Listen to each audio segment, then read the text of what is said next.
एक आदमी ने मसला सुना था कि जो आँख से चांद देखता है उसी पर रोज़ा फ़र्ज होता है। बोला माशाअल्लाह, मैं चांद देखूंगा ही नहीं।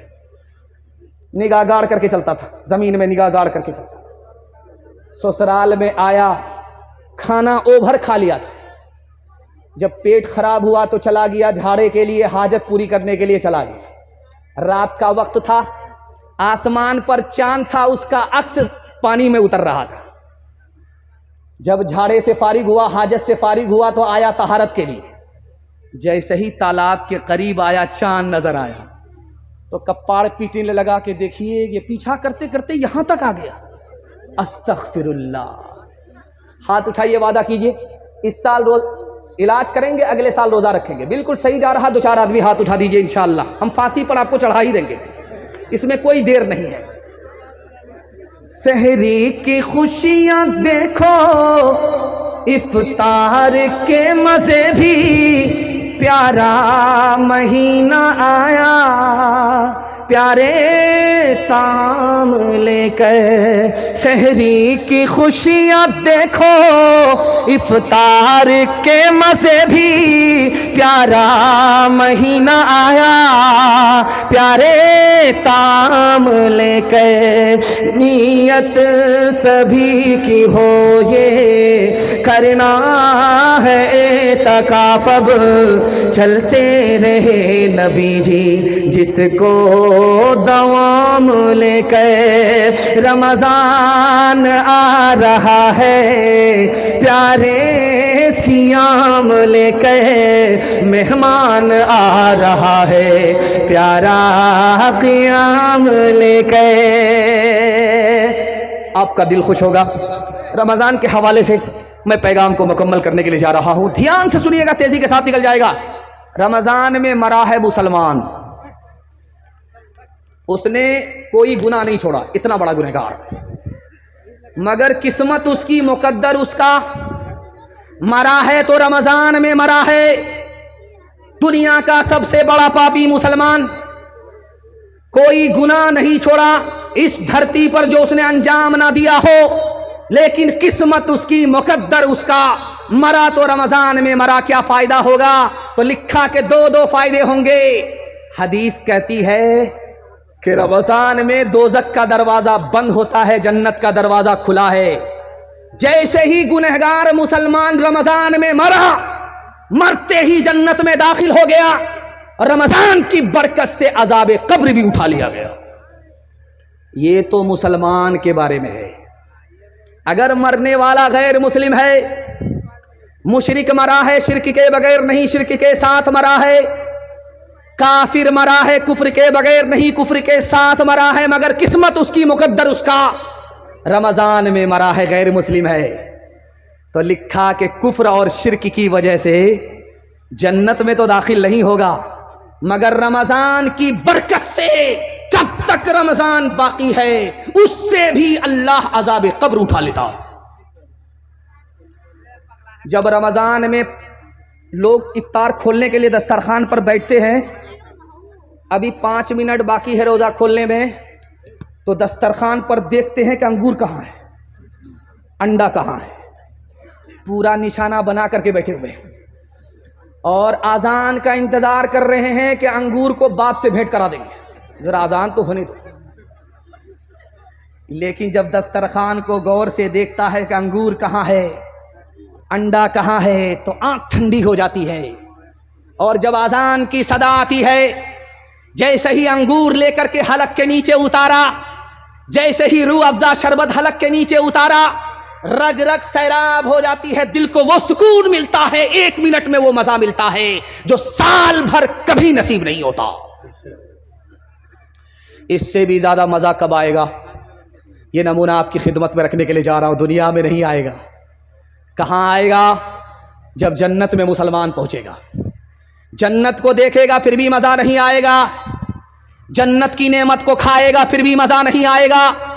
जब जन्नत का मालिक खुदा सामने आ जाएगा और अपनी इन आंखों से खुदा को देखेगा, तो उसके हुस्न जमाल में ऐसा पागल हो जाएगा कि जन्नत को भी भूल जाएगा, जन्नत की नेमत को भी भूल जाएगा। एक मिसाल पर पैगाम खत्म कर रहा हूं।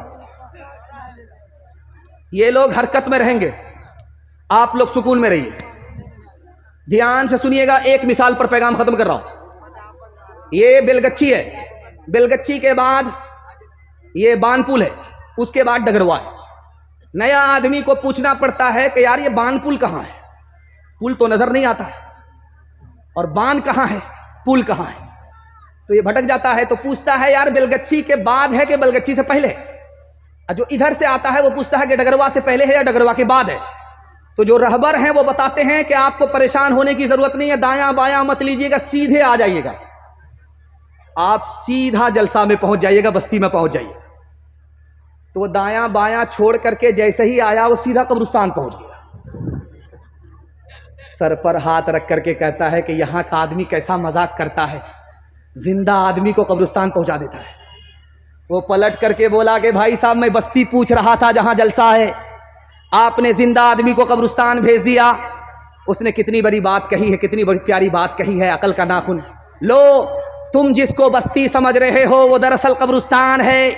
मैंने हर बस्ती के आदमी को यहाँ आबाद होते हुए देखा है, लेकिन यहाँ के आदमी को, कब्रिस्तान के आदमी को यहाँ से कहीं जाते हुए नहीं देखा। असल बस्ती तो इसका नाम है, असल आबादी तो इसका नाम है। हाथ उठाइए, वादा कीजिए रमजान में सो जाएंगे, चांद रात में जागेंगे, कपड़ा खरीदने के लिए डगरवा हाट पहुंचेंगे। हाथ उठा दीजिए 2-4 आदमी इंशाल्लाह रांची जाने के लिए। खैर माशाअल्लाह। कयामत में ये रोज़ा ढाल होगा रोज़ेदारों की, कयामत में ये रोज़ा ढाल होगा रोज़ेदारों की, कयामत में ये रोज़ा ढाल होगा रोज़ेदारों की। ये सरमाया भी अपना कैसे आड़े वक्त कमाया, इसी में